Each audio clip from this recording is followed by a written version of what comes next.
Hi, I'm Maya. 2 weeks before my sister's wedding, my parents called to tell me I wasn't welcome. "We can't have you embarrassing us in front of the Ashfords," my mother said, her voice cold as December frost. They didn't know that the bride they were so proud to welcome into our family had been using my name, my service record, and my identity for the past 8 months. They didn't know that when Father Martinez asked for the real Maya Rodriguez at the altar, everything would unravel in front of 300 guests. Preparing and narrating this type of story took us long efforts and hard work. So if you are enjoying the story, please consider subscribing to our channel. The phone call came on a Tuesday morning while I was reorganizing my tiny studio apartment in downtown Sacramento.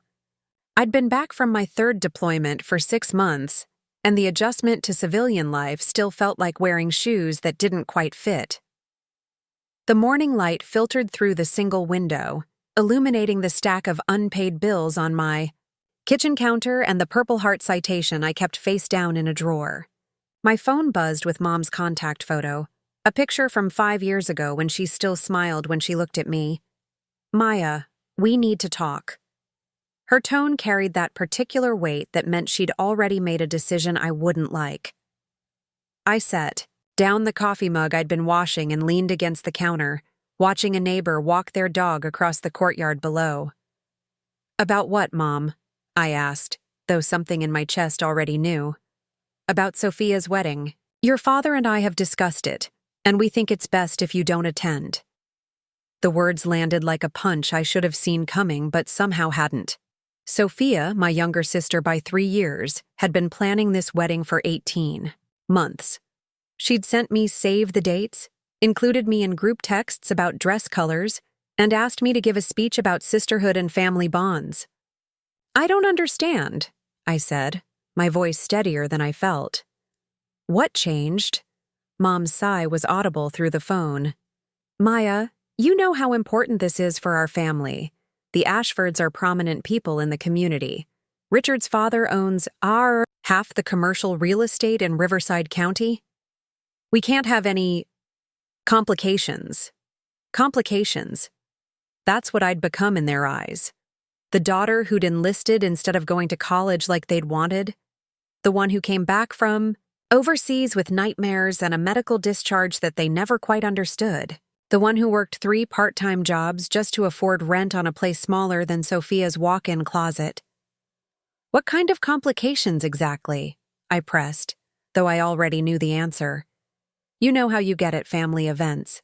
Quiet, withdrawn, and last Christmas when you had that episode, during the fireworks from the neighbor's party. She paused, and I could picture her adjusting her pearls the way she did when she was uncomfortable. The Ashfords don't need to see that side of our family. The episode. That's what they called it when I'd had a panic attack triggered by the unexpected explosions outside. I'd managed to excuse myself and spend 20 minutes in the bathroom, practicing breathing exercises I'd learned from a VA counselor, but apparently that was enough to mark me as a liability. "Mom, that was 7 months ago, and it lasted 10 minutes. Maya, please don't make this harder than it needs to be. Sophia understands. She knows you love her, but this day needs to be perfect. We're already covering the costs because you can't contribute to the wedding fund, and frankly, we think it's better for everyone if you just stay home." The sting of that comment about money hit deeper than she probably intended. What they didn't know was that I'd been sending anonymous payments toward Sophia's wedding fund for months, using money from freelance work I did for a private military contractor. The irony was thick enough to choke on. They were taking credit for generosity funded by the daughter they were too ashamed to invite. "Does Sophia know you're calling me?" I asked. There was a pause. "Sophia is very busy with final preparations. We're handling the guest list adjustments." Guest list adjustments. Like I was a +1 being cut to save on catering costs, rather. Then her sister who'd taught her to ride a bike and stayed up with her during thunderstorms when we were kids. After I hung up, I sat on my second-hand couch and stared at the wall where I'd hung my military commendations. Not because I was proud. Pride felt complicated when it came to those years. But because they reminded me that I'd survived things that would break most people. A family wedding shouldn't be harder than Kandahar, but somehow it felt that way. The truth was, I'd been expecting something like this for months. Ever since Sophia had brought Richard home for the first time, our parents had been different around me. More careful with their words, quicker to change the subject when military service came up, increasingly focused on presenting what they called the right image to their future in-laws. Richard's family owned a security consulting firm that primarily served corporate clients, and they'd made subtle comments about those people who couldn't hack it in the private sector when referring to veterans who worked government jobs. What made it worse was that Sophia seemed to be transforming herself to fit into their world. The sister who used to sneak into my room to tell me about boys and ask for advice about everything from homework to heartbreak had become someone who spoke in careful sentences and smiled with her mouth, but not her eyes. She'd started wearing clothes that cost more than I made in a month, and talking about charity galas and country club memberships like they were as essential as oxygen. I'd tried to connect with her during her engagement party last fall, but every conversation felt scripted. When I'd mentioned that I was thinking about using my GI Bill benefits to go back to school, she'd quickly changed the subject to wedding flowers. When I'd asked about her job at the marketing firm, she'd given me a generic answer that could have come from their website. It was like talking to a pleasant stranger who happened to share my DNA. The apartment felt smaller after Mom's call, like the walls had moved closer while I wasn't paying attention. I walked to the window and watched normal people going about, their normal lives in the courtyard below. A young mother pushed a stroller while talking on her phone. An elderly man watered plants on his balcony. A teenager skateboarded in lazy circles around the parking lot. None of them had parents who considered them too embarrassing for family events. I thought about calling Sophia directly, but something stopped me. Maybe it was pride, or maybe it was the growing suspicion that she might actually agree with our parents' decision. The sister I'd grown up with would have fought for me, would have called Mom herself and demanded I be included. But the woman Sophia had become in the past year might just see me as another problem to be managed, another complication in her perfect wedding narrative. That evening, I was heating up leftover pizza when my phone buzzed with a text from an unknown number. "Hey Maya, this is Claire from Sophia's bridal party. Can you call me when you get a chance? It's about the wedding." My stomach dropped. Had Mom recruited Sophia's friends to help convince me to stay away? Or worse, was this some kind of damage control because word had gotten out about my banishment? I called the number, and a voice I vaguely recognized answered after 2 rings. "Maya? Thanks for calling back. I wasn't sure you'd remember me. We met at Sophia's engagement party. I did remember her, actually. Claire had been one of the few people that night who'd asked genuine questions about my military service, instead of offering the usual, "Thank you for your service," and quickly changing the subject. She'd seemed interested in my experiences in ways that felt authentic rather than performative.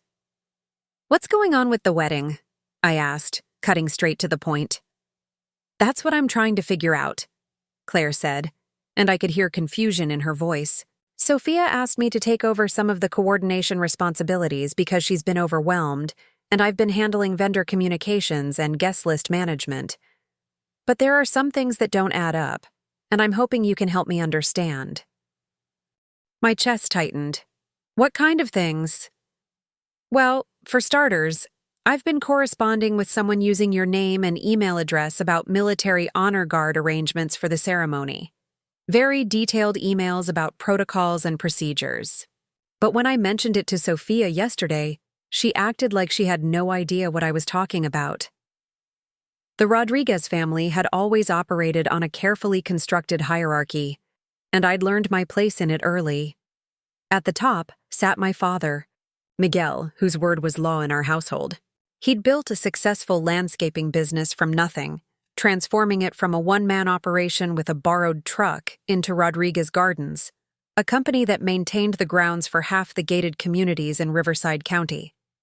His success had earned him respect in our neighborhood and membership in the local business association, accomplishments he wore like armor against anyone who might question his American dream credentials.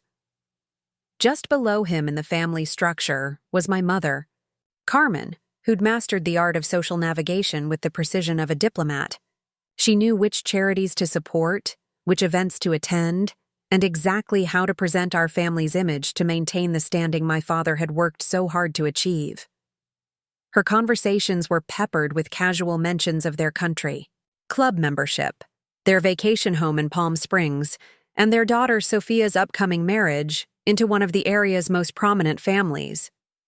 Sophia had claimed the role of golden child without ever having to fight for it. Everything came naturally to her: the academic achievements, the social connections, the ability to make our parents proud simply by existing.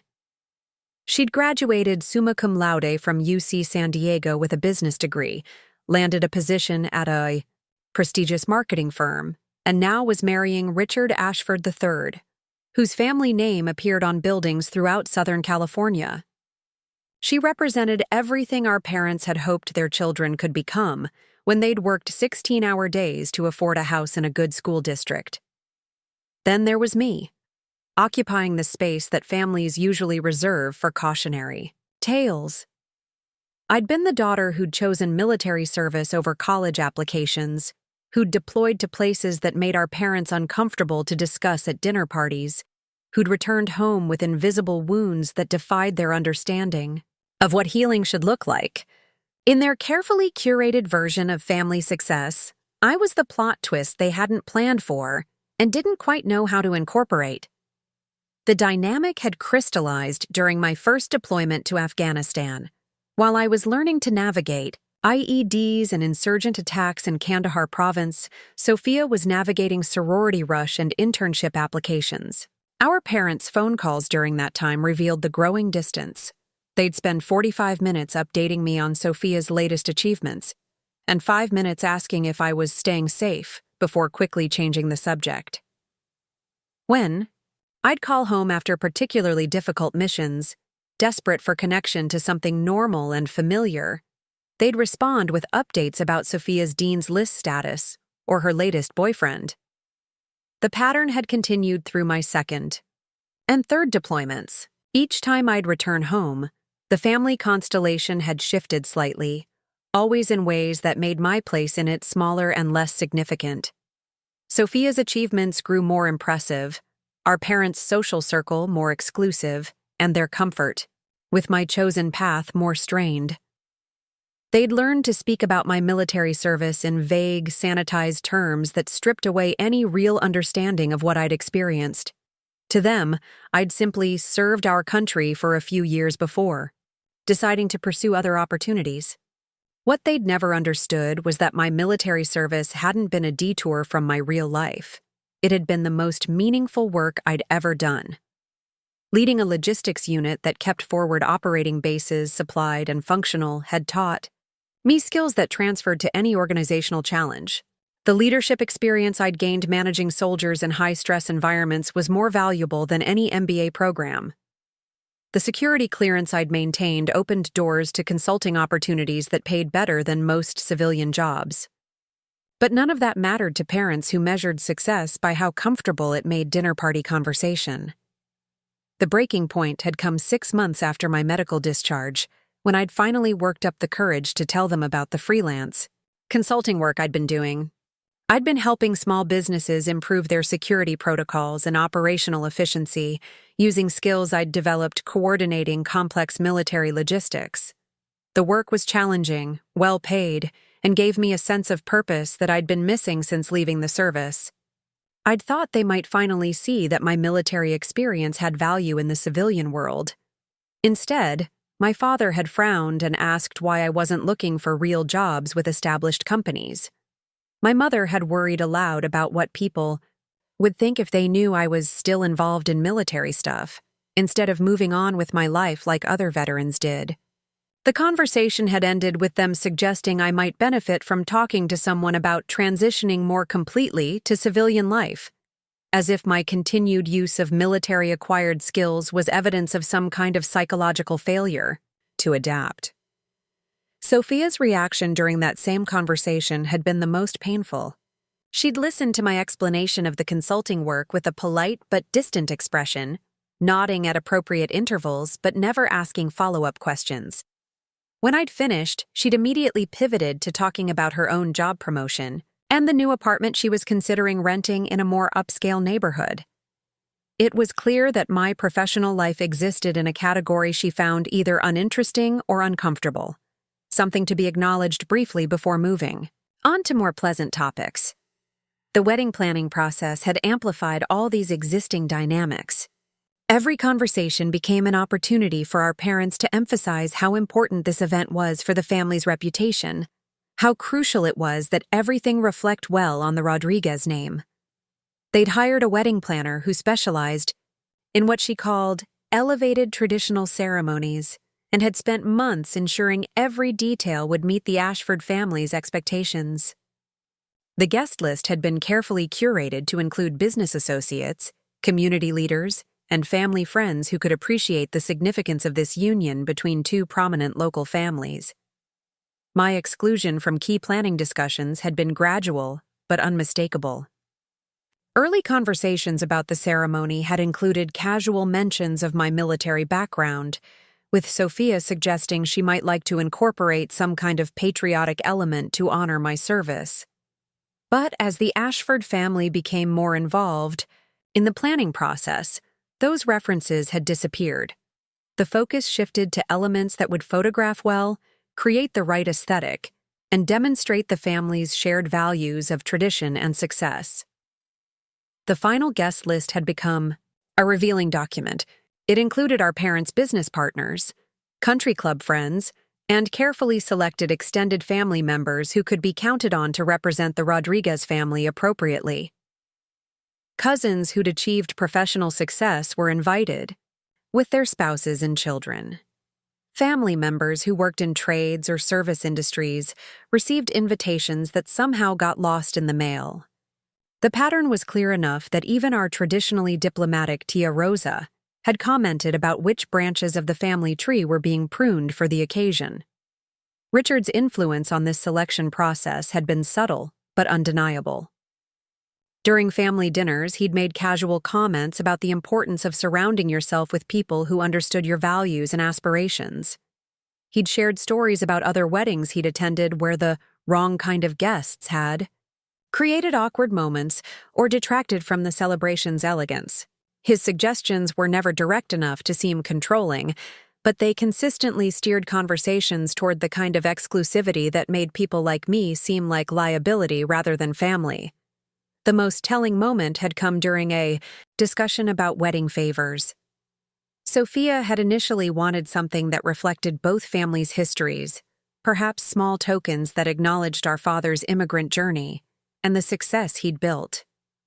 Richard had gently suggested that looking backward might not be the best theme for a celebration that was really about looking toward their future together. The wedding favors they'd ultimately chosen were crystal photo frames engraved with the couple's initials, elegant objects that would look appropriate in any upscale home, but carried no hint of the struggles and sacrifices that had made this wedding possible. My role in family gatherings had gradually shifted from participant to observer, then to liability. During Sophia's engagement party, I'd watched our parents introduce her to Richard's extended family with obvious pride, highlighting her academic achievements, her professional success, and her bright future. When conversations turned to me, the introductions became more careful. I was their other daughter, who had served in the military and was now finding her way in civilian life. The language they used made my military service sound like a temporary detour rather than years of meaningful work, and my current situation sound like a problem they were still trying to solve. The shift had been particularly evident during conversations about careers and achievements. When Richard's uncle had asked about my post-military plans during that engagement party, my father had quickly stepped in to explain that I was exploring different options and taking time to adjust after my service. The implication was clear. My military experience was something to be overcome rather than leveraged, and my current consulting work wasn't substantial enough to mention in polite company. Sophia's own relationship with my military background had become increasingly complicated as her wedding approached.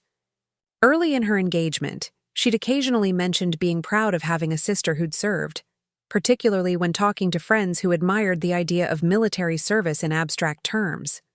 But as she became more integrated into Richard's social circle, those references had become less frequent and more carefully qualified. She'd learned to frame my service as something that had been important for me personally, rather than something that reflected well on our family's values or character. The economic realities underlying these family dynamics had remained largely unspoken, but clearly understood. My parents' business success had afforded them entry into social circles that required constant maintenance and careful navigation. Their membership in the country club, their vacation home, and their ability to host elaborate dinner parties all depended on maintaining relationships with clients and community leaders who expected certain standards of behavior and presentation. In this context, my military service and its aftermath represented unpredictable variables that could potentially disrupt carefully cultivated relationships. Richard's family operated in similar social circles but with even higher stakes. Their security consulting firms served corporate clients who preferred their military connections to be professional rather than personal, strategic rather than emotional. The presence of an actual veteran at family events introduced complications that could make business conversations awkward or force acknowledgement of realities that everyone preferred to keep abstract. My medical discharge, in particular, raised questions about trauma and disability that made people uncomfortable in social settings designed for networking and relationship building. The breaking point had arrived on a humid Thursday evening in DT, March, disguised as a casual family dinner at Bella Vista, the upscale Italian restaurant where our parents took important clients. I'd driven down from Sacramento expecting what I'd been told was a routine family meal to discuss final wedding details. The hostess led me to a private dining room where my parents, Sophia and Richard, were already seated, their expressions carefully composed in ways that suggested this wasn't going to be the casual gathering I'd anticipated. The conversation had started pleasantly enough. My father ordered wine, my mother asked about my drive down from Sacramento, and Sophia complimented the dress I'd worn specifically because I knew she'd mentioned liking it months earlier. But underneath the surface, pleasantries, I could sense the tension that comes when people are preparing to deliver bad news. Richard kept checking his phone with the kind of distracted attention that suggested he'd rather be anywhere else, while Sophia fidgeted with her engagement ring in a way that meant she was nervous. The moment of truth had come between the appetizer and main course. My father set down his wine glass with the deliberate precision he used when making important business decisions, and my mother stopped mid-sentence in her story about the florist's latest suggestions. Sophia looked directly at me for the first time that evening, her expression a mixture of guilt and determination that I recognized from childhood moments when she'd been forced to choose between loyalty to me and avoiding parental disappointment.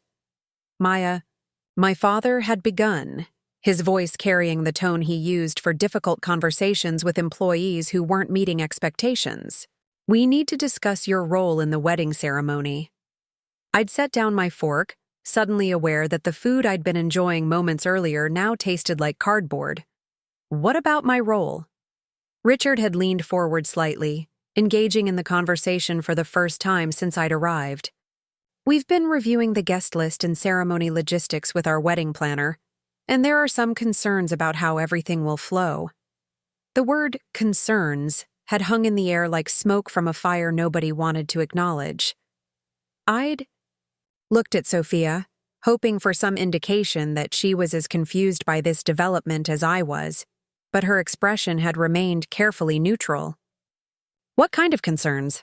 I'd asked, though part of me already knew where this was heading.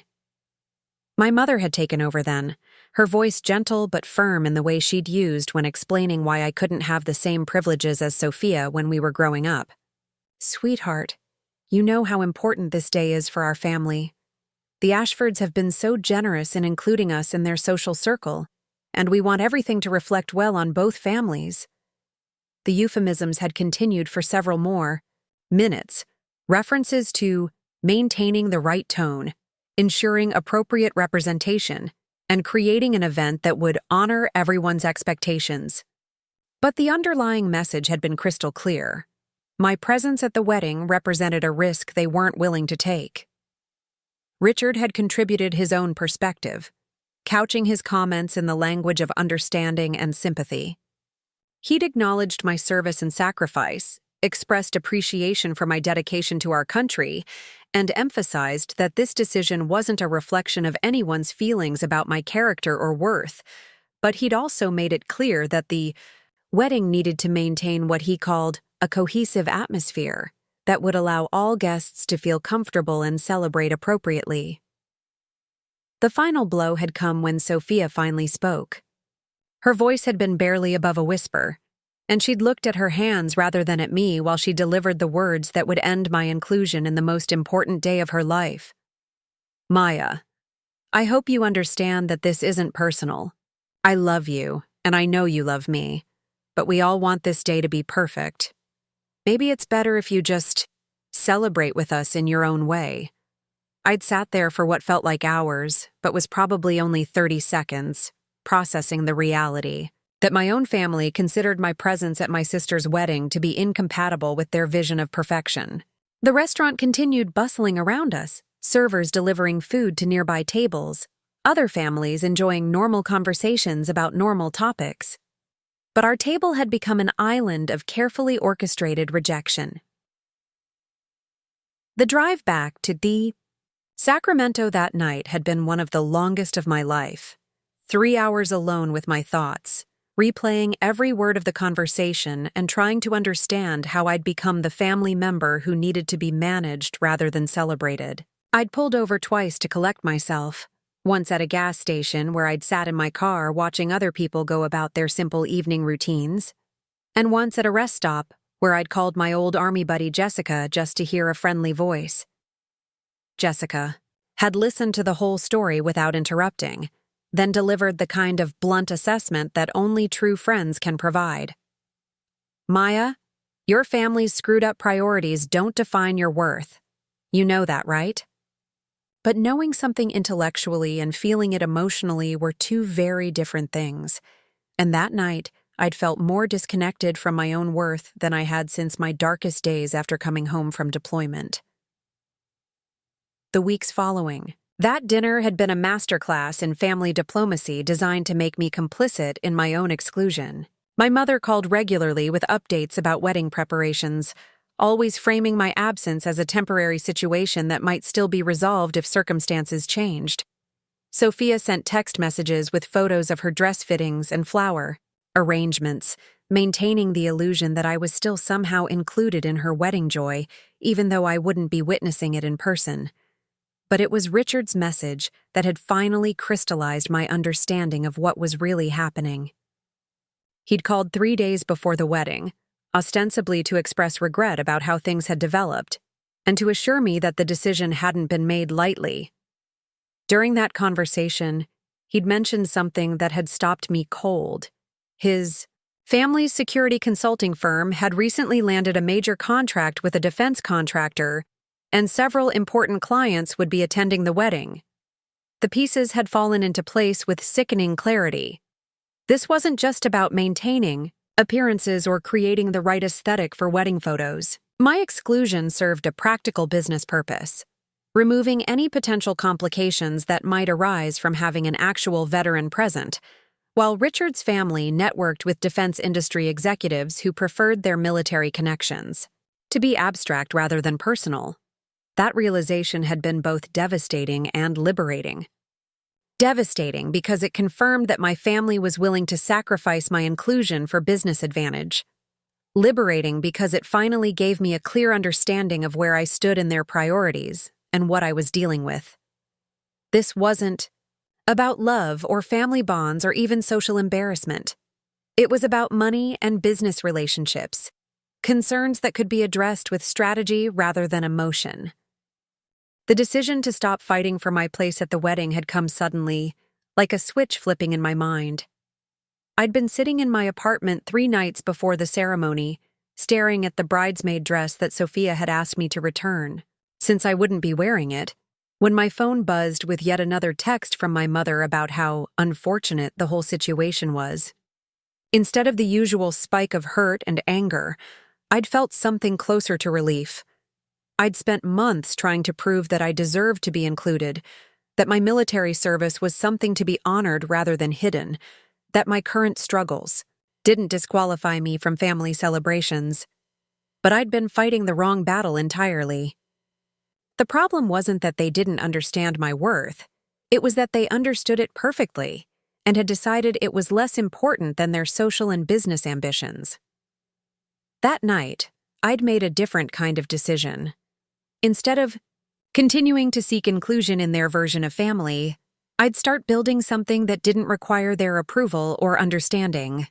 I'd begun reaching out to other veterans in the area, connecting with people who understood what military service actually meant and what the transition to civilian life really looked like. I'd started exploring opportunities that utilized my skills and experience rather than trying to downplay them for the comfort of others. The freelance consulting work I'd been doing had started to evolve into something more substantial. 3. Different clients had approached me about longer-term contracts, and one had even suggested that I consider starting my own firm. The security clearance I'd maintained opened doors to government contracting opportunities that could provide both financial stability and meaningful work. For the first time since my discharge, I'd started to envision a future that built on my military experience rather than trying to recover from it. But even as I'd been moving forward with these new possibilities, part of me had remained focused on Sophia's wedding. Not because I still hoped to be included, but because I'd started to understand that something else was happening behind the scenes.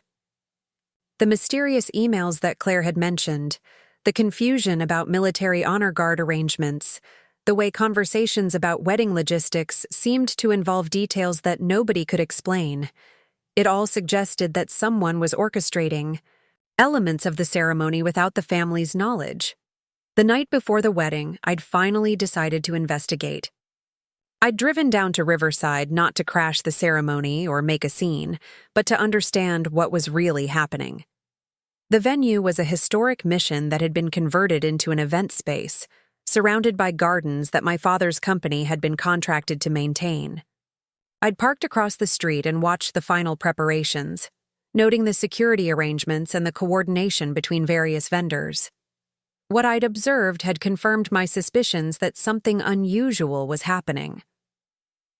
The level of security was excessive for a typical wedding, even one involving prominent families. The coordination between vendors suggested military-style logistics that seemed far too sophisticated for a civilian event. And the way certain personnel moved and communicated indicated training that went beyond typical wedding industry experience.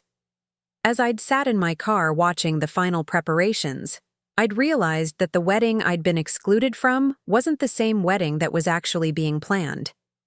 Someone had been using the Rodriguez-Ashford ceremony as cover for something else entirely, something that required the kind of expertise that only someone with my background would be likely to recognize. The question was whether this deception was designed to protect the families or to exploit them, and whether my sister was a willing participant or an unwitting victim. The morning after that devastating dinner at Bella Vista, I'd awakened with a clarity that felt both foreign and familiar.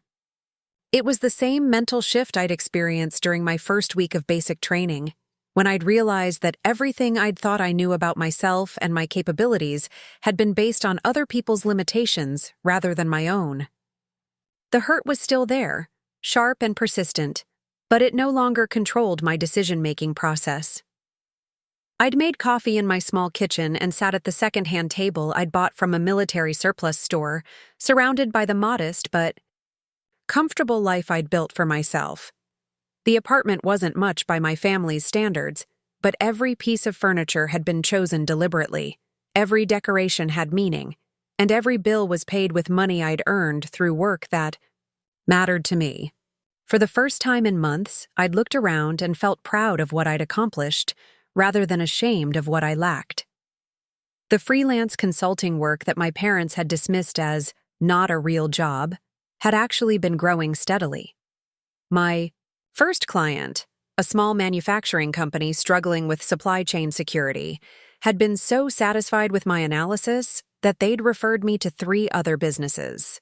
Word had spread through networks I hadn't even known existed, and I'd found myself in conversations with executives who understood the value of military logistics training in civilian applications. One client in particular, Martinez Defense Solutions, had become increasingly interested in my background. Elena Martinez, the company's founder, was herself a former Marine who'd built a successful consulting firm specializing in security assessments for government contractors.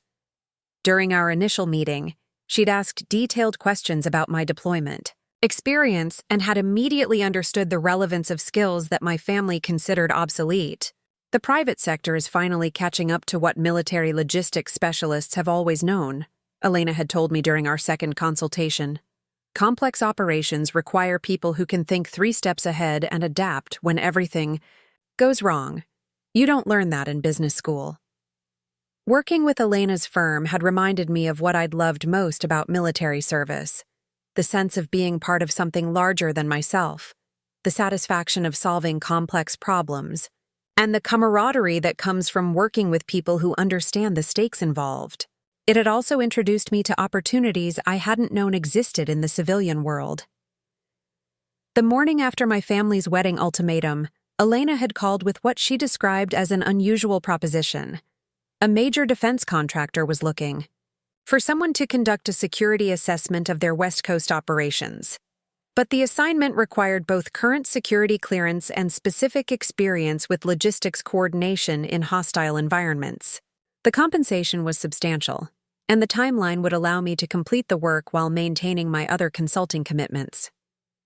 There's one catch, Elena had said. The initial phase involves attending a corporate event where you'd be observing security protocols in a social setting. It's not undercover work exactly, but you'd need to maintain a low profile while gathering information about potential vulnerabilities.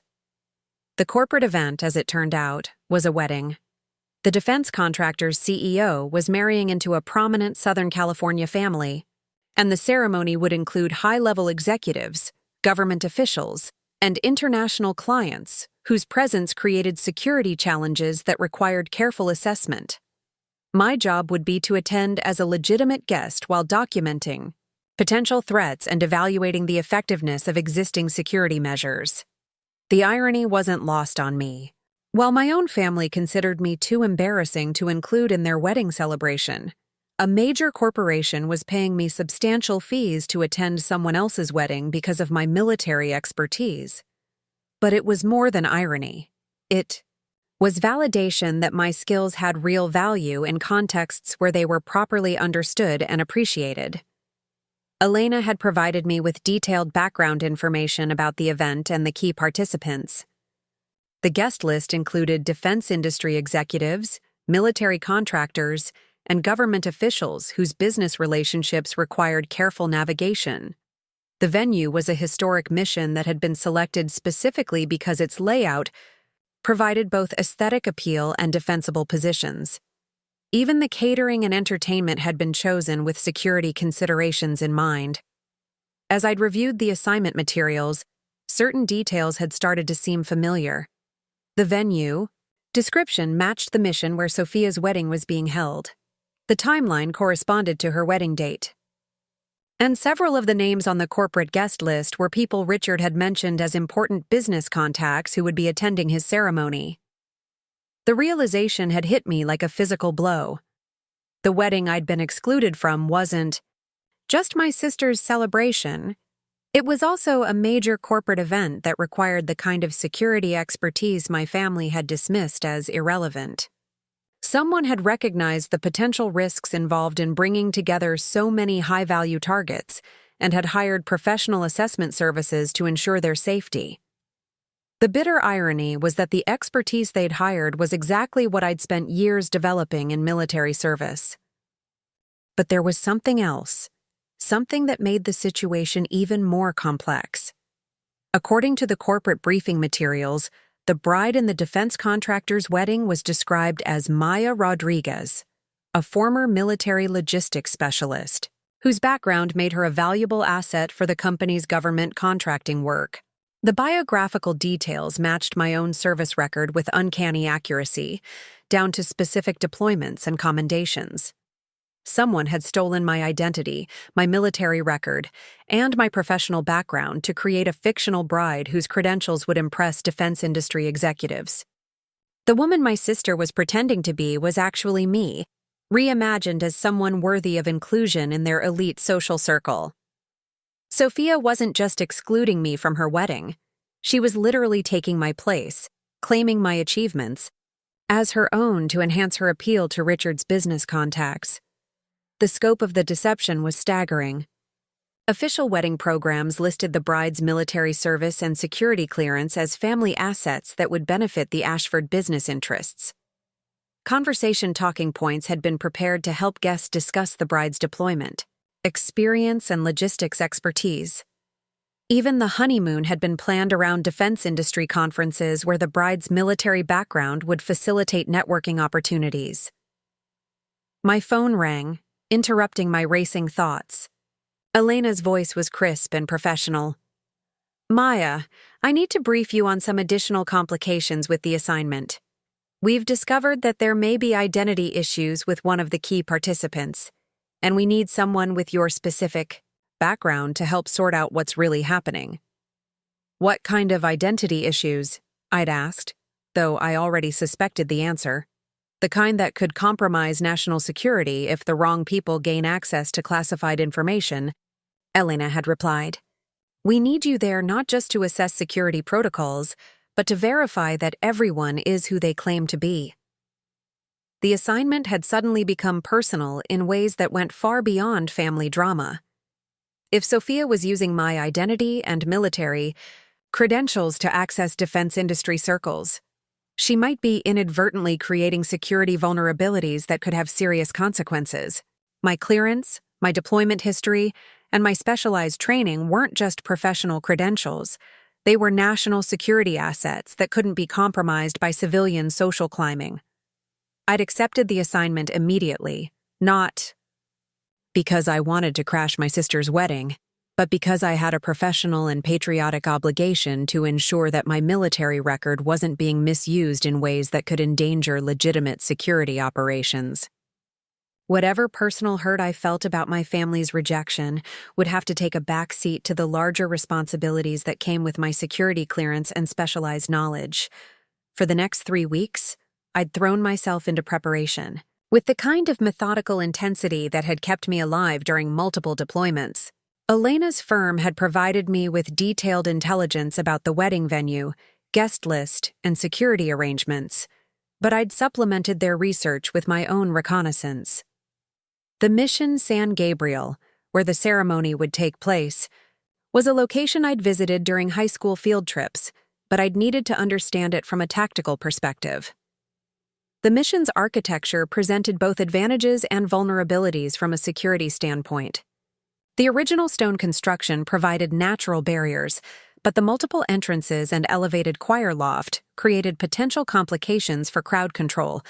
The surrounding gardens, maintained by my father's company, offered excellent sight lines for surveillance but also concealment opportunities for potential threats. I'd spent 2 afternoons disguised as a tourist, mapping exit routes and identifying defensive positions while elderly docents explained the building's historical significance. My professional preparation had been complicated by the personal dimension of the assignment. Every detail I'd documented reminded me that this was my sister's wedding, the celebration I'd been deemed unworthy to attend. The florist arrangements I'd photographed for security assessment purposes were the same roses Sophia had shown me in her text messages.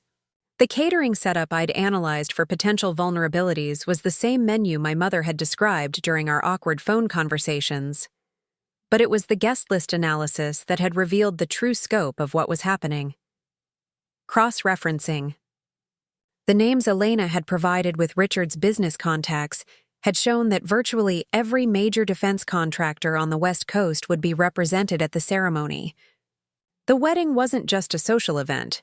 It was effectively a trade conference disguised as a family celebration, with national security implications that extended far beyond personal feelings. My military records had been falsified in ways that were both sophisticated and dangerous. Someone had created documentation showing that Maya Rodriguez, the bride, held a top-secret security clearance and had specialized experience in counterintelligence operations. The fabricated service record included deployments to classified, locations and expertise in areas that could only be known by someone with legitimate access to sensitive information. The implications were staggering. If Sophia was using these false credentials in conversations with defense industry executives, she might be inadvertently revealing information about military operations that she couldn't possibly know. Worse, the people she was meeting might share classified details with her based on the assumption that her security clearance made such conversations appropriate. Every networking conversation at the reception could potentially compromise ongoing operations. Elena had briefed me on additional concerns that had emerged during the investigation. Intelligence sources had identified unusual patterns in communications surrounding the wedding, including encrypted messages that suggested coordination between multiple parties with unclear objectives. Some communications appeared to originate from foreign sources with known intelligence connections, while others seemed to involve domestic actors whose motives remained uncertain. We're not sure if this is a sophisticated espionage operation or just civilian identity theft that's gotten out of control, Elena had explained during our final briefing. Either way, it needs to be stopped before classified information is compromised. My role in the operation had been carefully defined to avoid any appearance of personal vendetta.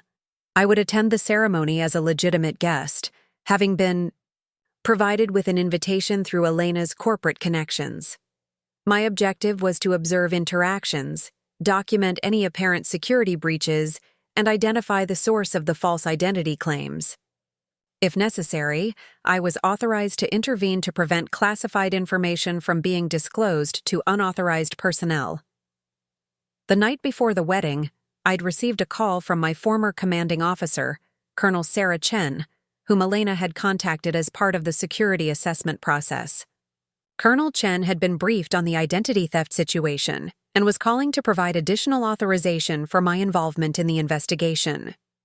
Rodriguez, this goes beyond family drama, Colonel Chen had said in her characteristic, direct style. If someone is using military credentials fraudulently in defense industry circles, it's a matter of national security. You have my full support to do whatever is necessary to protect classified information and preserve the integrity of military records. The conversation had provided both validation and perspective. My military service, which my family had treated as an embarrassment to be minimized, was actually a national asset that required protection from exploitation. The skills and knowledge I'd developed during deployment weren't just personal achievements. They were security resources that belonged to the country I'd sworn to defend. But Colonel Chen had also reminded me of the personal stakes involved. Be careful, Maya. Operations that involve family members can compromise judgment in ways that create additional risks. Make sure you're approaching this as a professional assignment, not a personal mission. Her warning had been both necessary and painful. Despite my professional training and commitment to the mission, I couldn't completely separate my feelings about being excluded from my sister's wedding from my responsibility to investigate the security breach. The hurt and anger I felt about my family's rejection could potentially cloud my judgment at crucial moments, creating risks that could compromise the operation. The morning of the wedding, I'd dressed carefully in clothing that would allow me to blend in with the other guests while maintaining freedom of movement if intervention became necessary. The outfit Elena's team had selected struck the right balance between formality and functionality. Elegant enough for a high society wedding, practical enough for operational requirements. As I'd driven toward the Mission San Gabriel, I'd reviewed the key objectives one final time. Document any conversations involving classified information. Identify the source of the false identity claims. Prevent unauthorized disclosure of military secrets. If possible, resolve the situation without creating a public disturbance that could damage legitimate business relationships or compromise ongoing operations. But as I'd approached the venue and seen the elaborate security arrangements already in place, I'd realized that this operation would be far more complex than anyone had anticipated. The wedding wasn't just a social event being used for espionage purposes. It was a carefully orchestrated intelligence operation that had been months in the planning. The question was whether my sister was a willing participant or an unwitting victim, and whether I could expose the truth without destroying what remained of my family relationships. The ironic disconnect between my family's perception and reality had reached surreal proportions in the weeks leading up to the wedding. While my parents continued their campaign of gentle but persistent exclusion, the professional world had begun recognizing my expertise in ways that would have shocked them. The consulting contracts that they dismissed as temporary work had evolved into a specialized practice that was attracting attention from major corporations and government agencies. 3 days before Sophia's wedding, I'd received a call from the Department of Homeland Security requesting my assessment of security vulnerabilities at high-profile civilian events. The conversation had been both professionally validating and personally bitter, as the caller specifically mentioned my deployment experience and logistics expertise as qualifications that made me uniquely suited for the assignment. The same credentials my family found embarrassing had caught the attention of federal agencies dealing with national security concerns. But it was the call from Claire, Sophia's maid of honor, that had revealed the true extent of the deception surrounding the wedding. She'd contacted me again with additional information that painted an increasingly troubling picture of what was actually happening behind the scenes.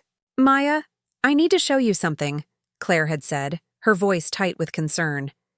"Can you meet me tomorrow afternoon? I've found documents that I think you need to see."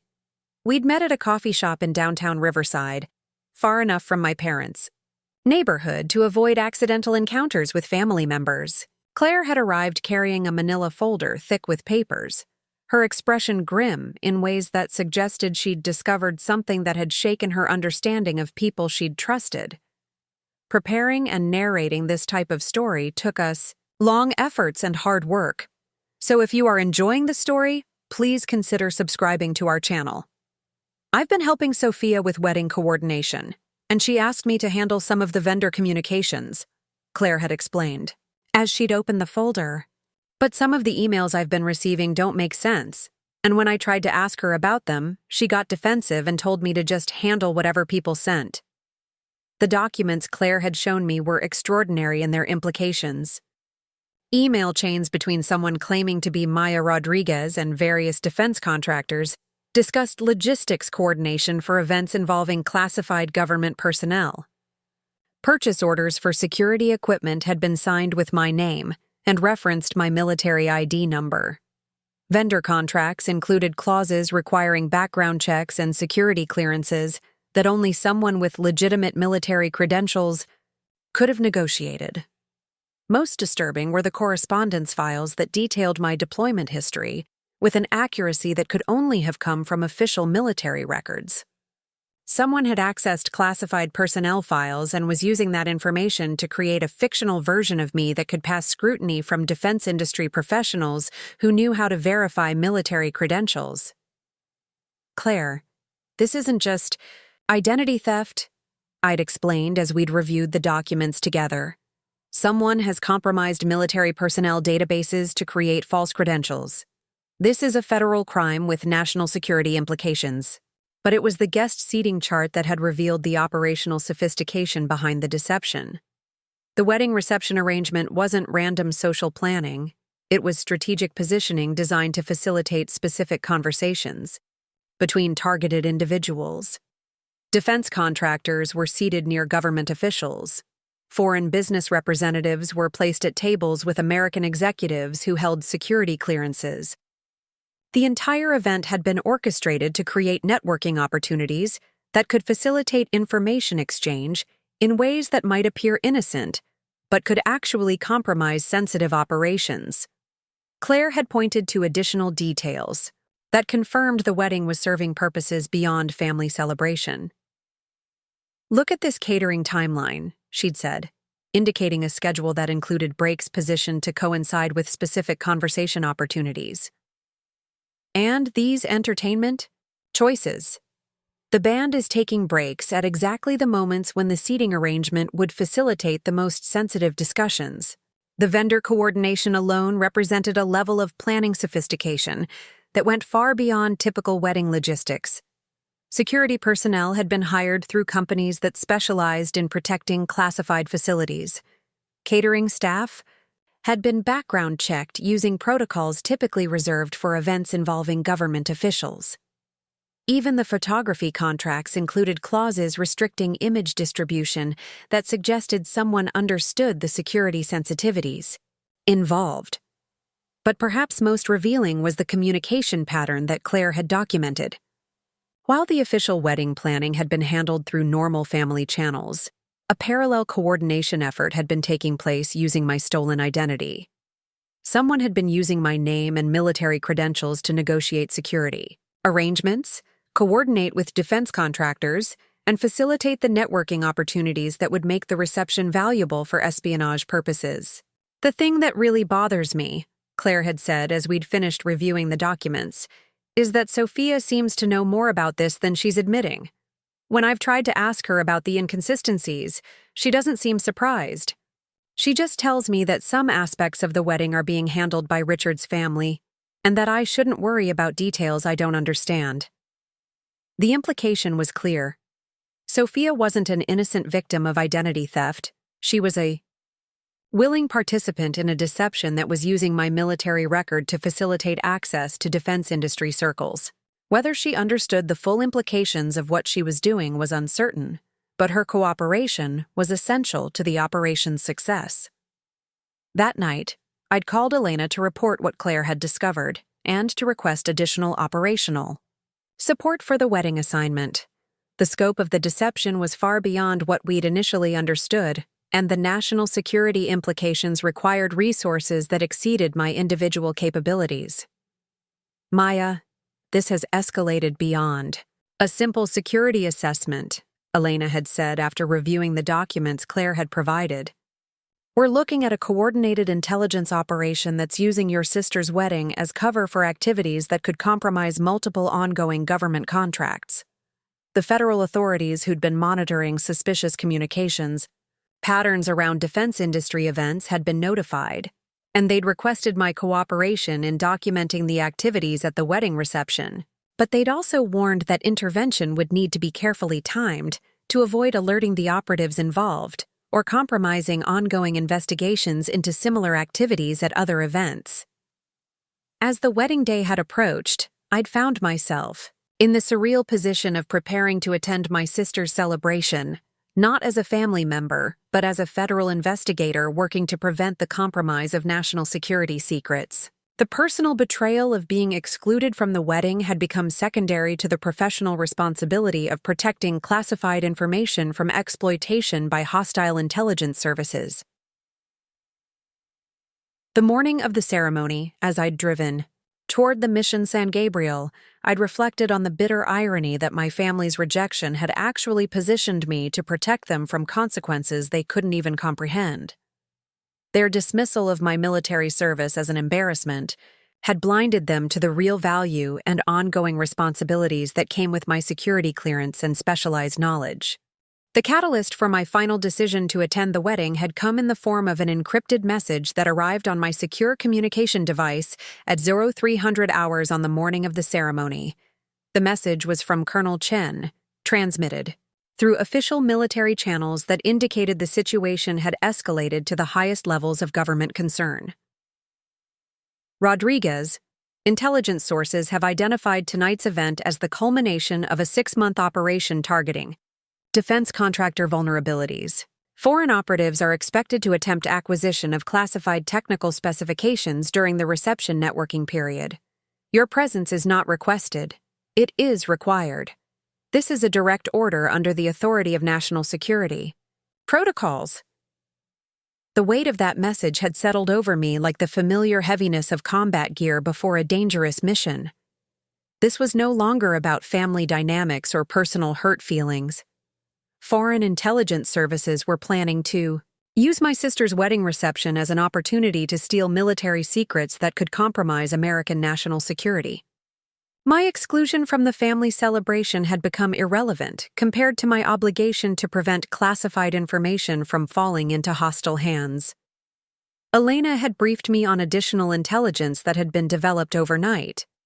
Communications. Intercepts had revealed that at least 3 different foreign intelligence services were planning to have operatives at the wedding, each targeting different aspects of the defense contractor guest list. Chinese operatives were focused on acquiring technical specifications for new radar systems.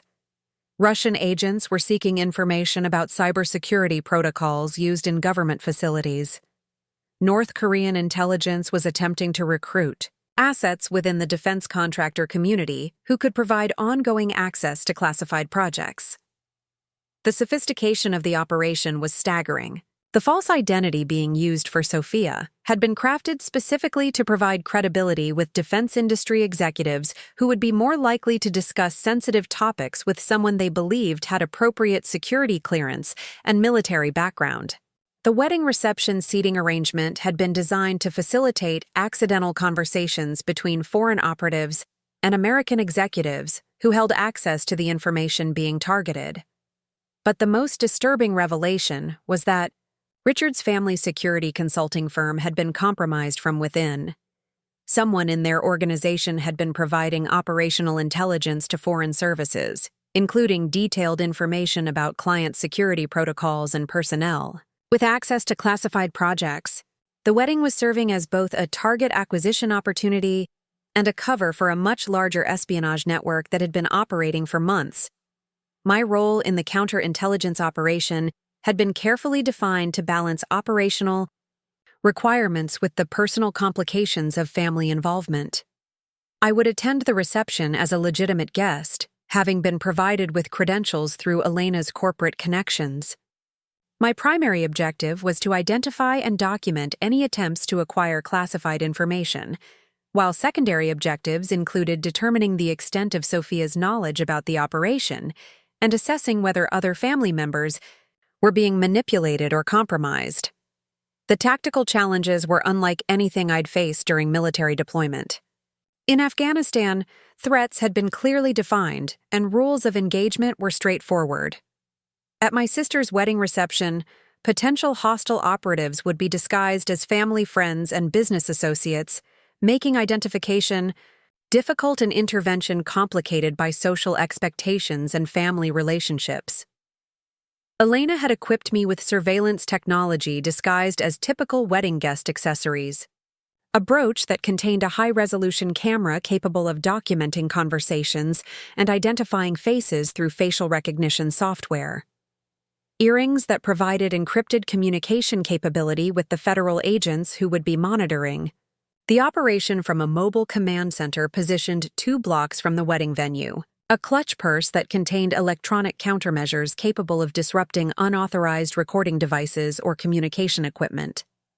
The morning of the wedding, I'd received final confirmation that multiple federal agencies were coordinating response capabilities around the event. FBI counterintelligence teams were positioned to intervene if classified information was actually disclosed. NSA signals intelligence specialists were monitoring all electronic communications within a 3-mile radius of the venue. Even Secret Service personnel were involved because some of the targeted information involved security protocols for facilities that protected high-level government officials. But it was the call from my former sergeant, Marcus Williams, that had provided the personal motivation I'd needed to fully commit to the operation. Marcus had been with me during my final deployment. and he'd been wounded in the IED attack that had ultimately led to my medical discharge. He was now working as a civilian contractor on one of the projects that foreign operatives were trying to compromise. "Maya, I heard through military channels that you're working this operation," Marcus had said, his voice carrying the same steady determination I remembered from our deployment days. "I want you to know that the project they're targeting isn't just classified information. It's life and death stuff. The countermeasures we're developing are designed to protect forward operating bases from the same kind of attacks that got me wounded and sent you home. If that information gets compromised, American soldiers are going to die." The personal stakes had suddenly become crystal clear. This wasn't just about preventing the theft of abstract classified information. It was about protecting the lives of soldiers who were currently deployed in hostile environments, facing the same dangers that Marcus and I had confronted during our service. The foreign operatives planning to exploit my sister's wedding reception were ultimately targeting capabilities that could determine whether American service members lived or died in combat situations. As I'd finished my final preparation and driven toward the mission San Gabriel, I'd felt the familiar mental shift that had always preceded dangerous missions during my military service. Personal concerns and emotional complications faded into the background, replaced by the focused clarity that came from understanding exactly what was at stake and what needed to be accomplished. The wedding reception that my family had deemed me unworthy to attend was about to become the most important mission of my post-military career. The skills and knowledge that my parents found embarrassing were the only things standing between foreign intelligence services and classified information that could cost American lives if it was compromised. The sister who had allowed me to be excluded from her celebration was unknowingly serving as cover for an operation that threatened the security of the country we'd both sworn to protect.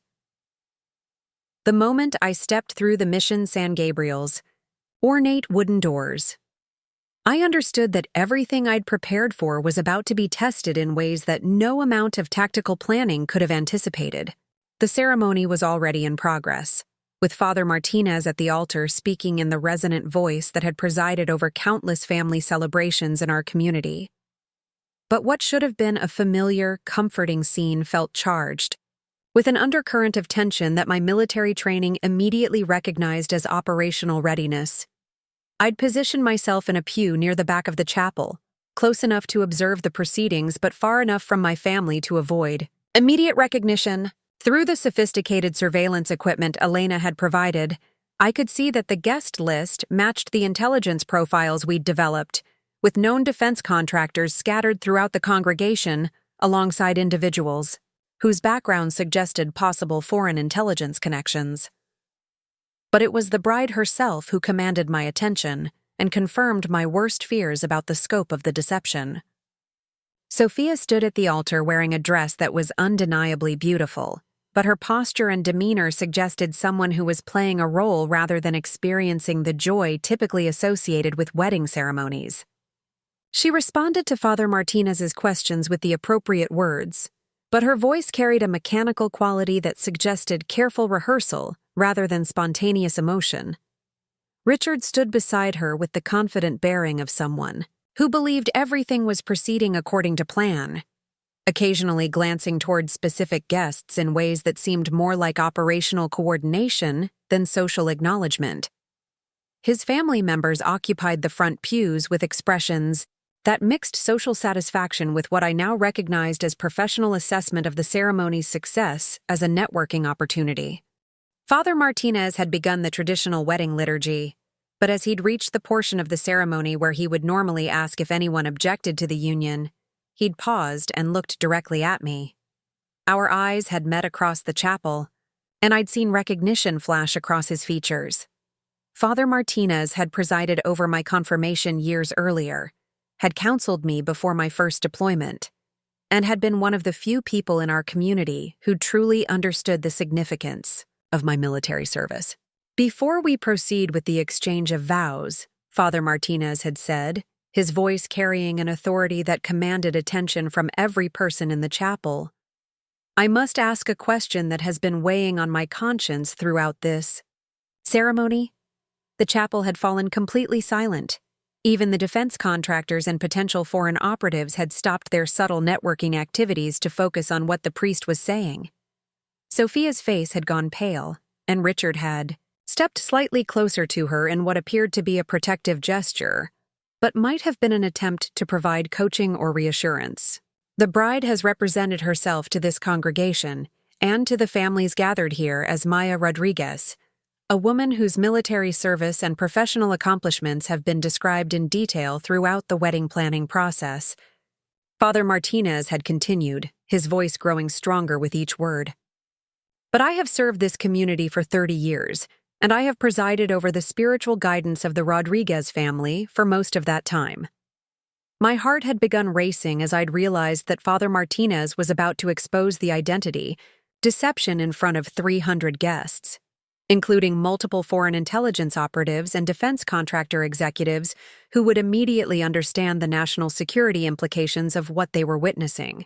Maya Rodriguez, Father Martinez had said, looking directly at me rather than at the bride, served 3 tours of duty in Afghanistan with distinction, earning a Purple Heart and achieving the rank of Staff Sergeant before receiving a medical discharge. She has continued to serve her country through consulting work that utilizes the skills and knowledge she gained during her military service. The reaction throughout the chapel had been immediate and varied. Defense contractor executives had begun whispering among themselves as they'd realized the implications of what they were hearing. Foreign operatives had started making subtle movements toward exits, recognizing that their operational cover was about to be blown. My parents had turned in their seats to look for me, their expressions cycling rapidly through confusion, recognition, and horror as they'd understood what was happening. But it was Sophia's reaction that had revealed the true scope of her involvement in the deception. Instead of appearing shocked or confused by Father Martinez's revelation, she'd looked directly at Richard with an expression that clearly communicated frustration about a plan that was falling apart. Her demeanor had shifted, from nervous bride to operational professional whose cover was being compromised. The woman standing at this altar, Father Martinez had continued, his voice now carrying the full authority of his position as both spiritual leader and community guardian, is Sophia Rodriguez, Maya's younger sister, who has been using her sister's identity and military credentials for purposes that I believe extend far beyond family celebration. Richard had stepped forward then, attempting to regain control of the situation through the kind of smooth professional manner that had served him well in business negotiations. Father Martinez, I think there's been some confusion about family, names and military records. Perhaps we could discuss this privately after the ceremony. But Father Martinez had not been deterred by Richard's attempt at damage control. There is no confusion, Mr. Ashford. The real Maya Rodriguez is sitting in the back of this chapel, excluded from her own sister's wedding because her family considered her military service an embarrassment rather than an honor. Meanwhile, her sister has been using Maya's achievements and credentials to gain access to business and social circles that would never have accepted her based on her own merits. The chapel had erupted in controlled chaos as the implications of Father Martinez's revelation had spread throughout the congregation. Defense contractor executives had immediately begun making phone calls to security offices, recognizing that they might have disclosed classified information to someone without appropriate clearance. Foreign operatives had accelerated their movements toward exits, understanding that their operational objectives had been completely compromised. Federal agents positioned throughout the congregation had activated their communication devices, coordinating response protocols that had been prepared for exactly this contingency. Elena's voice had come through my encrypted earpiece with tactical updates about surveillance targets and instructions for coordinating with law enforcement personnel who were moving to secure the venue. But in the midst of the operational chaos, Father Martinez had maintained his focus on the spiritual and moral dimensions of what was happening. This sacred space will not be used to facilitate deception or exploitation, he'd declared, his voice cutting through the noise and confusion. The sacrament of marriage requires truth between the parties and honesty with the community that witnesses their union. As I'd watched my family's carefully constructed social facade crumble in real time, I'd realized that Father Martinez's intervention had provided the perfect opportunity to expose the espionage operation while maintaining my operational cover. The foreign intelligence operatives and compromised defense contractor personnel were revealing themselves through their reactions, providing federal agents with the identification and documentation evidence needed to build criminal cases that could dismantle the entire network. The immediate aftermath of Father Martinez's revelation unfolded with the precision of a military operation and the emotional devastation of a family's complete destruction. I'd remained seated in the back pew, watching as 300 guests processed the reality that they'd been unwitting participants in an elaborate intelligence operation. The silence that had followed the priest's words lasted perhaps 10 seconds. But it felt like an eternity during which everyone present understood that their assumptions about the ceremony had been completely wrong. Sophia had been the first to break. The carefully maintained composure she'd displayed throughout months of wedding planning had cracked like ice under pressure, and she'd sunk onto the altar steps with her elaborate white dress pooling around her like a collapsed parachute. The woman who'd excluded me from her wedding because she'd considered me an embarrassment was now the center of a scandal that would destroy both families' reputations and potentially result in federal criminal charges. Richard's reaction had been more controlled but equally revealing. Instead of rushing to comfort his bride or expressing confusion about the allegations, he'd immediately pulled out his phone and made a series of rapid calls that suggested damage control protocols had been prepared for exactly this contingency. His family members had dispersed throughout the chapel with the kind of coordinated efficiency that confirmed their security consulting firm's involvement in the operation had been comprehensive and systematic. My parents' response had been perhaps the most painful to witness.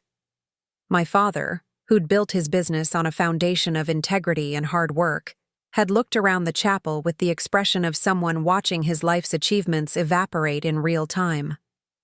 My mother, who'd spent years cultivating social relationships that enhanced the family's standing in the community, had covered her face with her hands as she'd realized that their exclusion of me had made them complicit in a deception that would destroy their reputation permanently. But it was the reaction of the defense contractor executives that had provided the most operationally significant intelligence.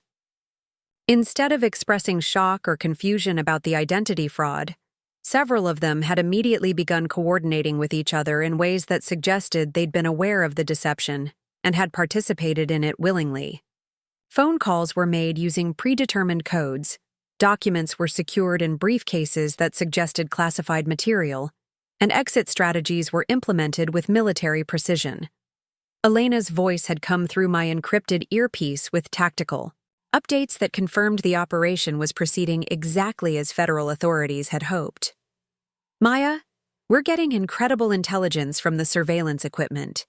Half the defense contractors are revealing themselves as willing participants, and the foreign operatives are making contact with handlers using communication protocols we've been trying to intercept for months.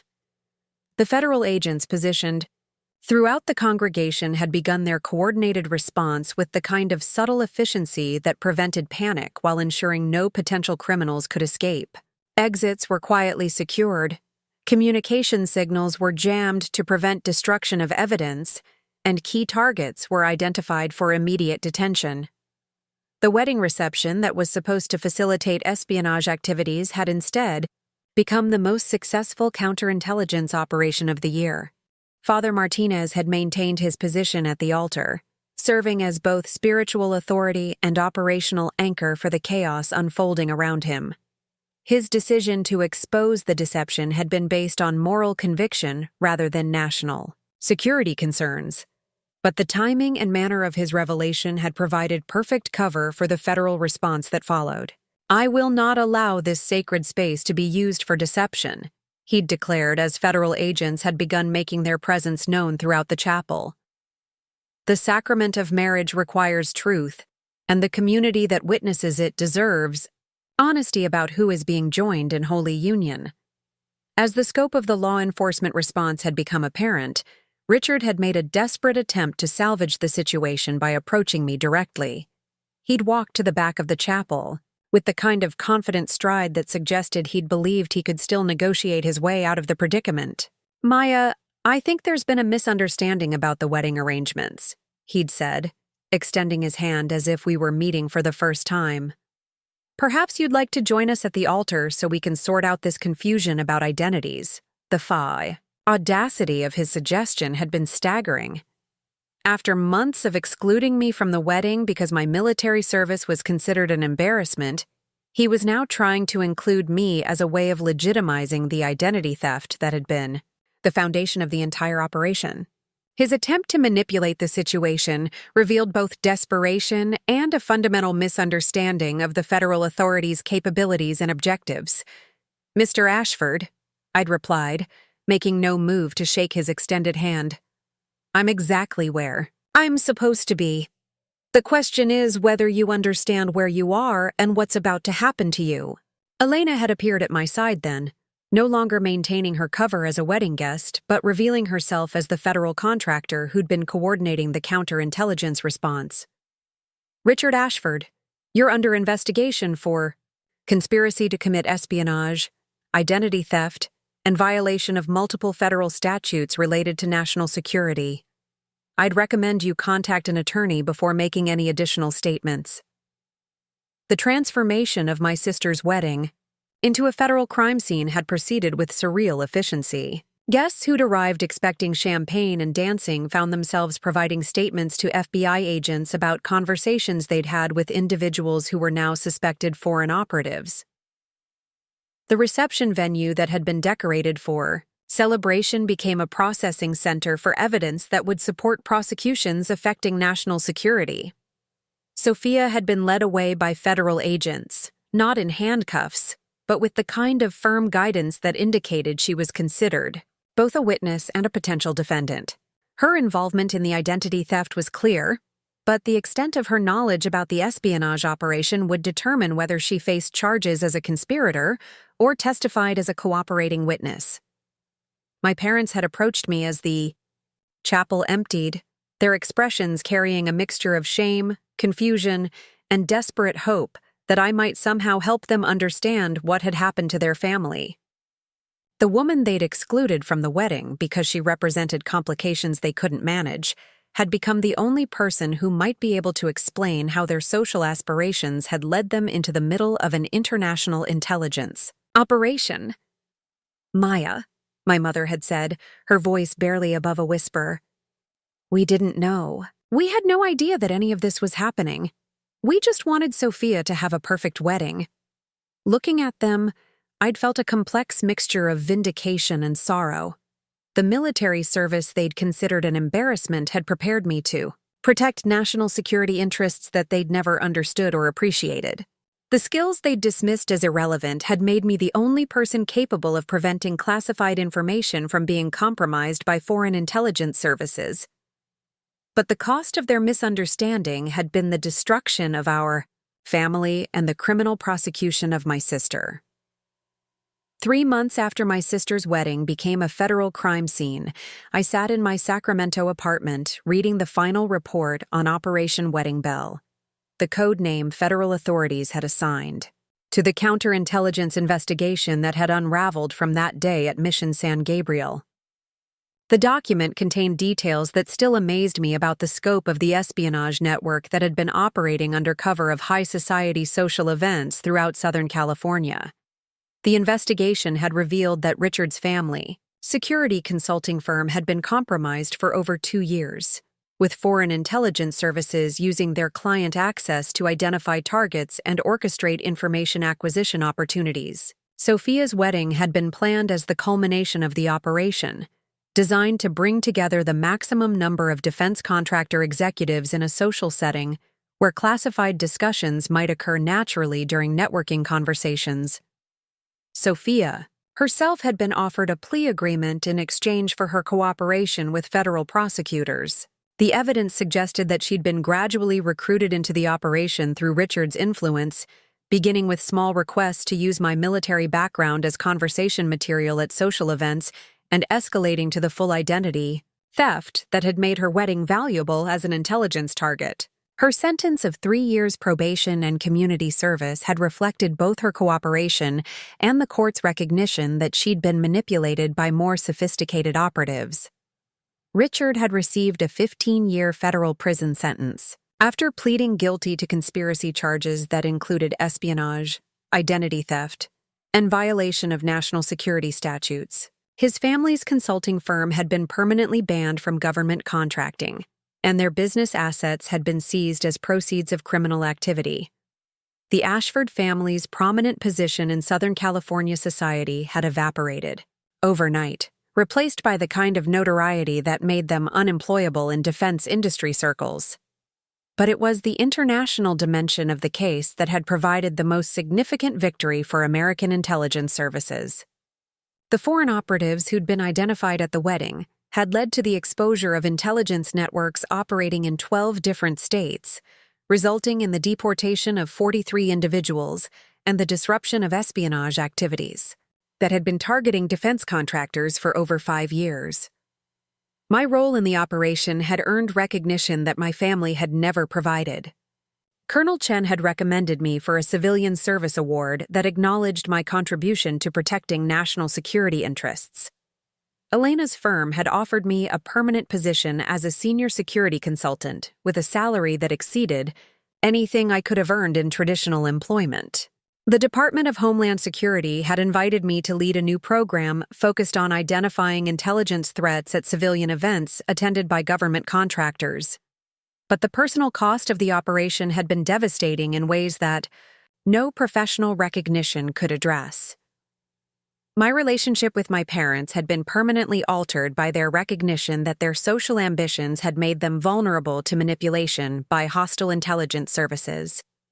The daughter they'd excluded from family celebrations because her military service was embarrassing had been the only thing standing between their family and criminal prosecution for unwitting collaboration with foreign spies. My father's landscaping business had survived the scandal, but his relationships with many clients had been damaged by association with the Ashford family's criminal activities. His membership in community organizations had been quietly terminated, and the social standing he'd worked decades to achieve had been replaced by suspicion about his family's judgment and integrity.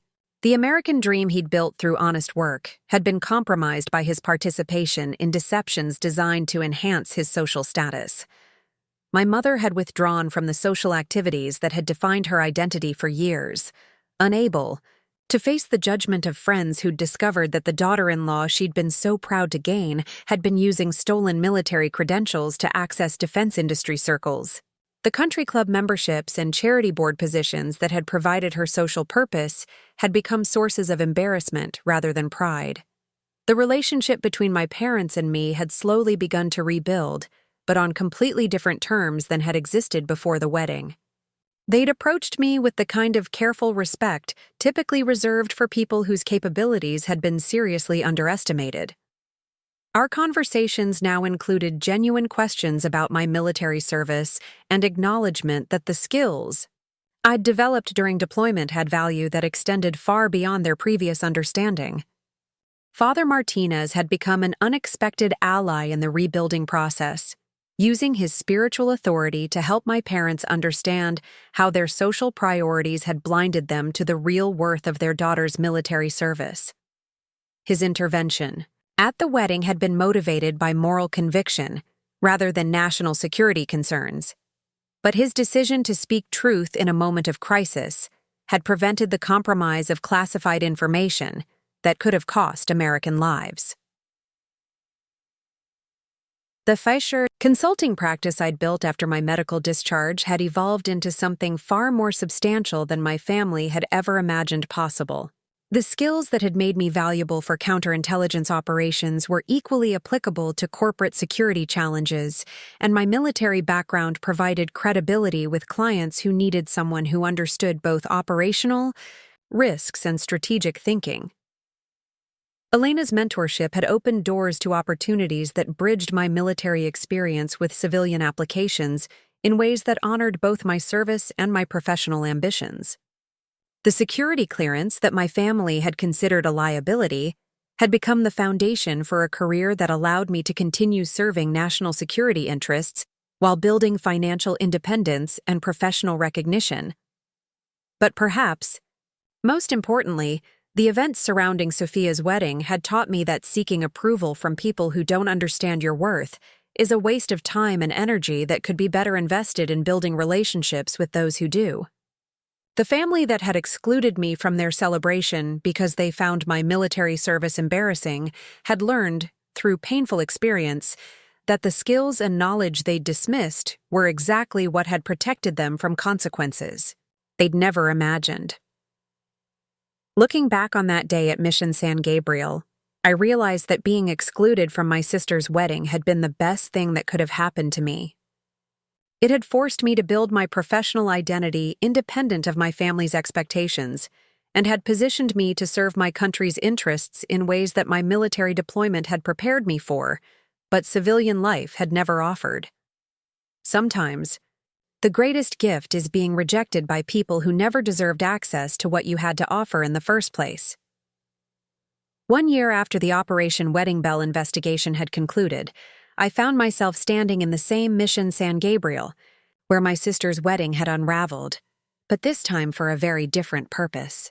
The Department of Homeland Security had asked me to lead a training seminar for federal agents on identifying intelligence threats at civilian events, and Father Martinez had offered the mission's conference facilities for the program. The irony of teaching counter-espionage techniques in the same location where I'd prevented a major security breach wasn't lost on any of us. The agents attending the seminar represented multiple federal agencies, from FBI counterintelligence specialists to NSA signals analysts, all tasked with understanding how foreign intelligence services were adapting their recruitment and information acquisition techniques to exploit American social customs and business networking practices. My presentation drew heavily on the lessons learned from Sophia's wedding, demonstrating how seemingly innocent family celebrations could be weaponized by sophisticated adversaries. The most dangerous operations are those that hide in plain sight. I'd explained to the assembled agents, gesturing toward the chapel where the wedding ceremony had taken place. Foreign intelligence services have learned that Americans are most vulnerable when they're relaxed and social, when their professional guard is down because they believe they're in safe, familiar environments. The seminar had attracted attention from intelligence officials who were dealing with similar threats in other parts of the country.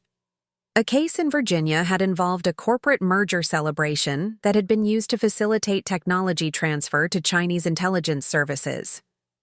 An incident in Texas had revealed that foreign operatives were recruiting assets at charity fundraising events attended by defense contractor executives. The wedding operation that had targeted my sister had been part of a much larger pattern of espionage activities that were exploiting American social traditions. Elena had joined me as a co-presenter, bringing her private sector perspective to complement my military background. Together, we'd developed training materials that helped federal agents understand how to identify the behavioral patterns and logistical arrangements that distinguished legitimate social events from intelligence operations disguised as family, celebrations, or business networking opportunities. But it was the personal dimension of the case that had provided the most valuable insights for the agents we were training. The psychological manipulation techniques that had been used on Sophia were being replicated in operations targeting other vulnerable individuals who had access to sensitive information through family or social connections. Understanding how personal insecurities and social ambitions could be exploited by hostile intelligence services was essential for preventing future compromises. During a break in the seminar, Father Martinez had approached me with information that added new dimensions to my understanding of what had happened at the wedding. His investigation into the religious and ethical implications of the deception had uncovered details about how the operation had been planned and implemented over many months.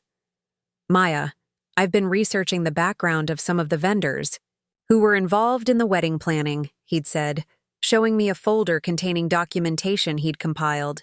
Several of them had connections to foreign-owned businesses that specialize in event coordination for high-profile clients with security concerns. The vendor network that had coordinated Sophia's wedding had included companies with financial ties to entities that were known to facilitate intelligence operations. The catering firm had employees with backgrounds in countries that were actively targeting American defense technology. The photography service had equipment capabilities that exceeded what was necessary for wedding documentation and could have been used for surveillance purposes.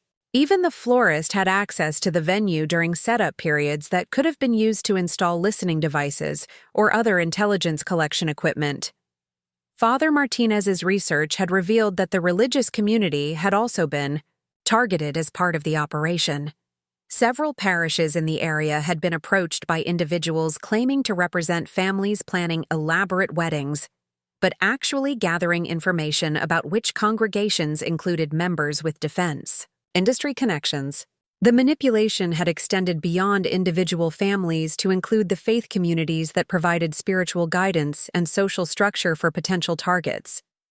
My parents had requested a meeting during my visit to the mission, and we'd sat in the same conference room where the federal debriefing sessions had taken place after the wedding arrests. The intervening year had changed them in ways that were both visible and profound.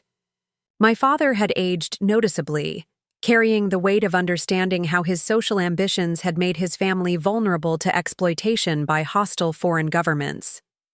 My mother had developed a nervous quality that suggested ongoing anxiety about the social implications of their involvement in the scandal.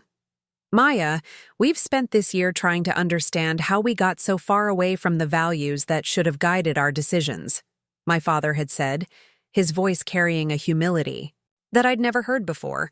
We focused so much on what other people thought of our family that we forgot to appreciate what our daughters had actually accomplished. The conversation that followed had been the most honest communication we'd ever shared as a family. They'd acknowledged that their exclusion of me from the wedding had been based on social insecurity rather than genuine concern about my capabilities or character. They'd admitted that their dismissal of my military service had reflected their own discomfort with topics they didn't understand, rather than any legitimate assessment of my achievements. But they'd also shared details about the pressure they'd felt from Richard's family to present themselves in ways that would enhance the business relationships being pursued through the wedding. The Ashfords had made subtle suggestions about which family members would be most appropriate for inclusion in high-profile social events, and my parents had allowed those suggestions to override their own judgment about family loyalty and appreciation. BSTI. Mother had revealed that she'd been uncomfortable with the identity deception from the beginning, but had convinced herself that it was harmless social enhancement rather than criminal fraud. We thought we were just helping Sophia present herself in the best possible light, she'd explained. We didn't understand that using your military record was actually stealing something that belonged to you and putting our entire family at risk. The rebuilding of our family relationships had been complicated by the legal and social consequences that continued to affect everyone involved. Sophia was completing her community service while working to rebuild her life and identity, separate from the false credentials she'd used during her engagement. Richard's imprisonment had eliminated any possibility of reconciliation, but it had also freed her to acknowledge the extent to which she'd been manipulated and coerced into participating in activities she'd never fully understood. My consulting practice had evolved beyond security assessment, work to include family counseling for relatives of individuals who'd been targeted by foreign intelligence operations. The psychological impact of discovering that loved ones had been manipulated by hostile governments created trauma that required specialized understanding of both intelligence threats and family dynamics. The professional recognition I'd received for my role in preventing the espionage operation had opened doors to opportunities that honored my military service while allowing me to continue protecting national security interests. The skills that my family had once found embarrassing were now sought after by organizations that understood their value and importance. 2 years after that devastating day at Mission San Gabriel, I stood before a packed auditorium at the Pentagon, delivering the keynote address at the annual Counterintelligence Awareness Conference. The audience included military leaders, federal agents, corporate security executives, and international allies who were working to combat the evolving threats that foreign intelligence services posed to national security interests. The presentation I was delivering had grown from the lessons learned during Operation Wedding Bell into a comprehensive training program that was being implemented across multiple government agencies. Ladies and gentlemen, I'd begun, looking out at an audience that included some of the most experienced intelligence professionals in the world.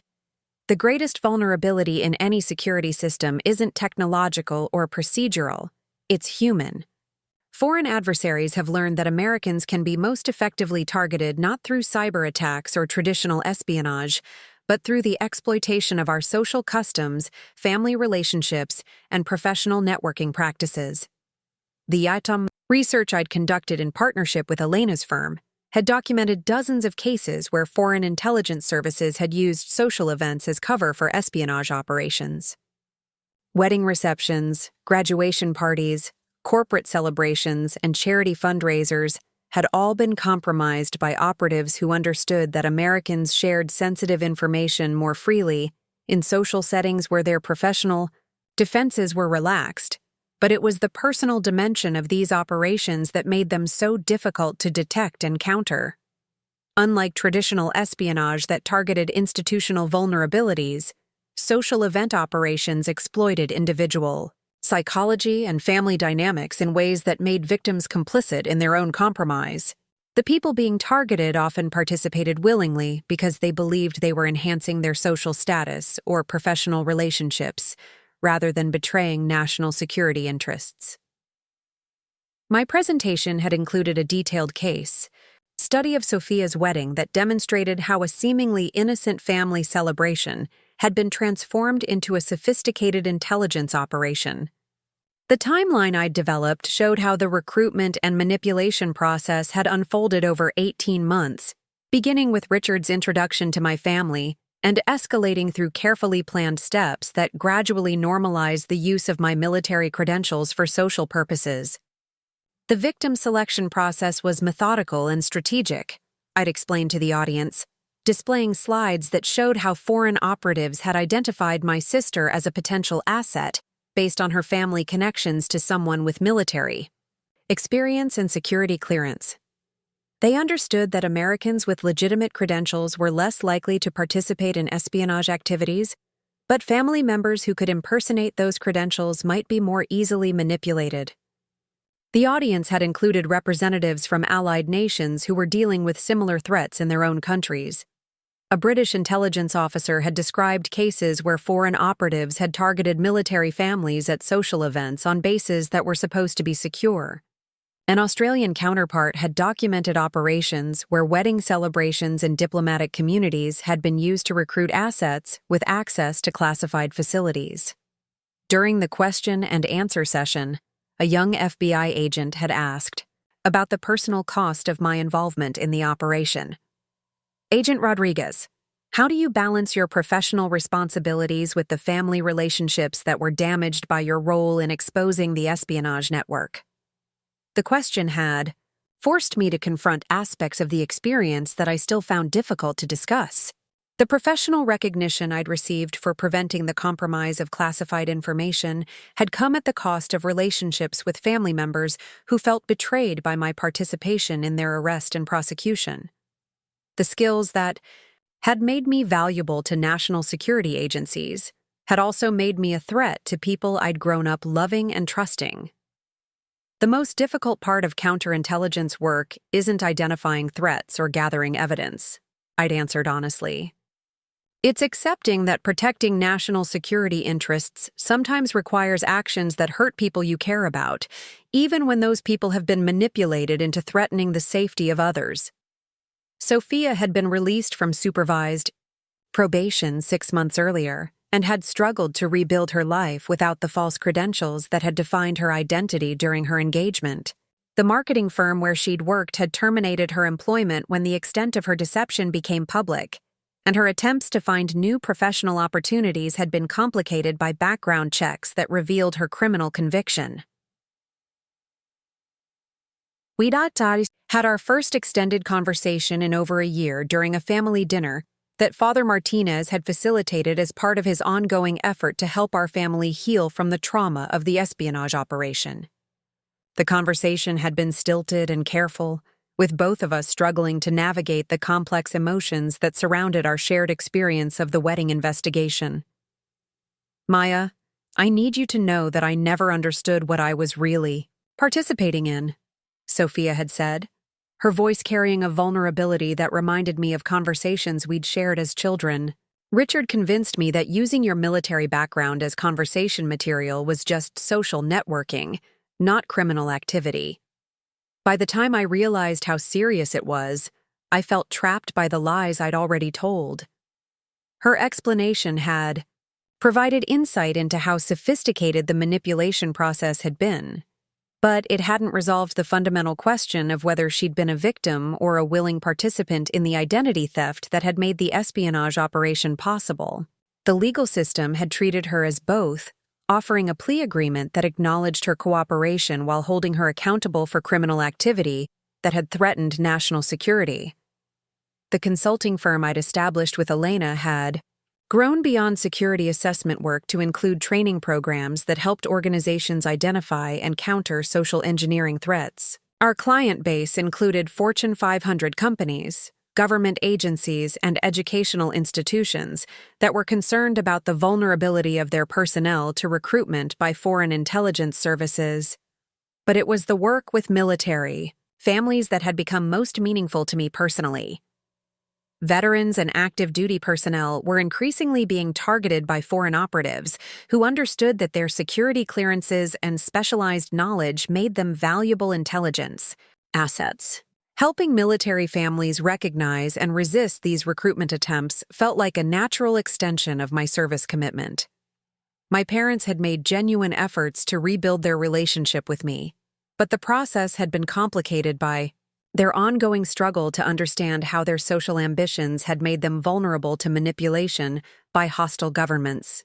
The values they'd thought they were pursuing, family success, community standing, economic advancement, had been weaponized against them by adversaries who understood American culture well enough to exploit its aspirations.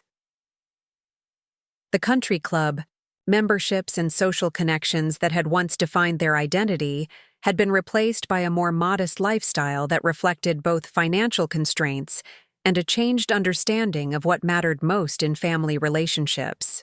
My father's business had survived the scandal, but had lost several high-profile clients who were concerned about association with families that had been involved in espionage cases. Looking back on the journey from exclusion to recognition, I'd come to understand that being banned from my sister's wedding had been the catalyst for professional opportunities that would never have existed if I'd remained focused on seeking my family's approval.